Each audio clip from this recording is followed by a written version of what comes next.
Hey, Mark. Could you just introduce yourself and your business? Yes, I can. Thank you very much for having me, David. Thank you. Okay, I'm Mark. I work at Applixer. I'm director of growth there. We are a SaaS solution for IT teams looking to be more proactive. And over the last 10 years, the company has established itself as kind of, especially in the Nordics, in this particular niche that we are as kind of the main player. And we're looking to expand globally. And this is where we're looking for some assistance to improve our sales, well, RevOps actually. So that's where we found David. And so, why were you looking for help, or why were you looking for help in HubSpot?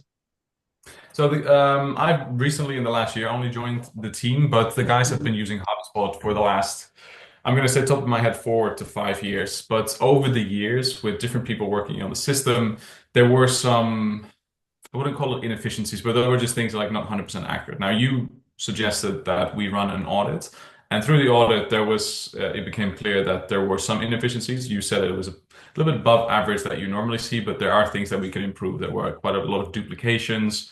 There were some workflows where we could like optimize some opportunities and in general just smoothen the sales process where Mhm. kind of automation works for us and we don't work for HubSpot because HubSpot is, well, as everyone knows who uses HubSpot, it's quite the beast. You can do a lot with it, but Yeah. it's very easily to get bogged down with all these cool features, but actually not doing the work.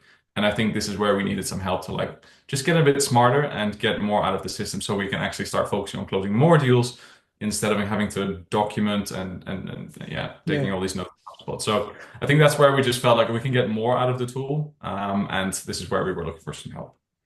And during our initial conversation, why did you choose me specifically? So yeah, we were looking through some platforms, Upwork and a few others, and eventually we found I tend to always make this kind of selection group. I don't go with the first one I find. So we had like this kind of short list of 5 people. And eventually, what really stood out to me is that you had like some recordings, like videos like these that really stood out to me because you get a little bit of a general idea of like who you're going to work with, and overall the topics you discussed in these videos could be quite in depth, or it was just like pain points that we were struggling with. So that like helps because then we go beyond the layer of like, okay, can I work with someone? I've never met this person, but you get more information out of it.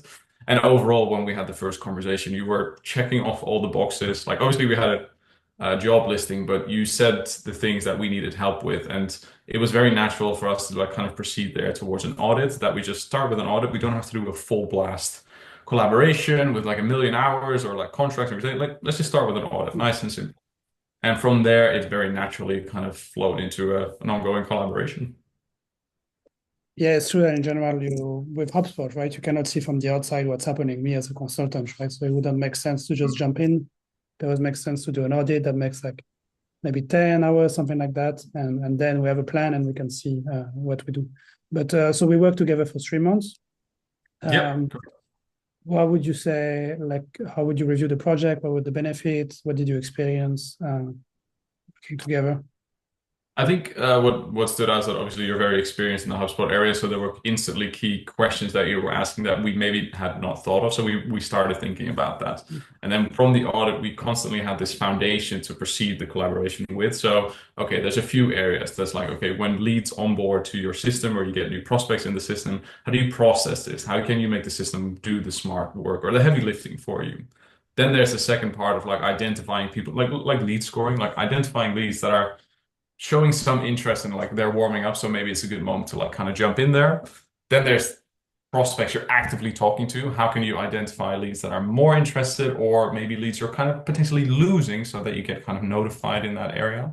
And you were also suggesting, and this is something we didn't work on, but like, okay, these how are your customers onboarding? And for to retain customers, how can you see, okay, they're logging in, there's maybe some usage data. How can we use that to make sure that there's actively being monitored that customers won't churn at one point. Let's say we have a 12-month contract that 9 months before, A, you get notified, and B, that we can see based on certain factors that there's a chance we're losing them.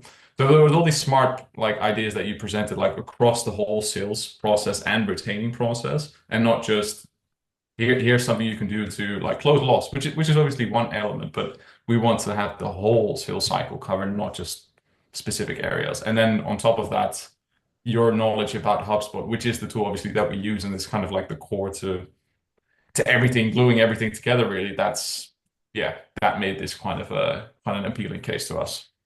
Yeah, basically finding leaks in the bucket, so to speak, during the sales process. Mm, Because I know definitely. the issue I hear oftentimes is like the HubSpot. As you said, there's a million things you could do, right? It's a big thing, and there's nothing in HubSpot that's technically very hard to do. You could learn anything. I mean, it would take months, Mm, but you can learn anything. But the issue a lot of customers have is knowing what to do, right? Because there's like so many things you can do. So what to do mm. to enhance your sales process, and yeah, that's what we worked on together. I think I want to add as well is that having the confirmation working with you is that if we set something, it's quite easy to set something up, but is it future proof? That's the second part. Like, are Yeah, we going to do it every year, meaning that we have to tweak it, or are we going to set ourselves ready for like the next 2, 3, 4 years? And so we set it up once we can actually like kind of benefit from that. That was also like kind of a confirmation on our side, or like it was important to us that we could have that clarity. So that's where like obviously with your experience that helps a lot, so that we can confidently implement these things and not having to change them every 3 to 6 months. yeah, no, exactly. Yeah, yeah. You want to build for growth and not like it's better to do it correctly fastest The first possible one. than to have to fix it later when there's like millions issue and duplicate and workflow conflicting and Mm. everything. Yeah, Yeah, we have kind of like small team, like we're a lean and mean setup, as we constantly say. So we don't have time to like spend hours and hours fixing all these things in HubSpot. Like they need to work straight away, and then the guys in sales can focus on sales, growth can focus on growth, and the rest can just do what they do best. So it's important we don't get bogged down by the technicalities, and that's so important because an hour spent in HubSpot is an hour not talking to a customer, and that's so crucial to us, especially with such a small team. yeah. Yeah, yeah, there's really two sides of benefit to the CRM. It's like the increasing the revenue by fixing the bucket, so to speak, so it doesn't leak, Mm, and the time you don't waste on admin tasks for every salesperson. That compounds, mm, right? The more you have sales, the more you're saving time. But thank you. yeah, That's a good summary. Thank you. awesome.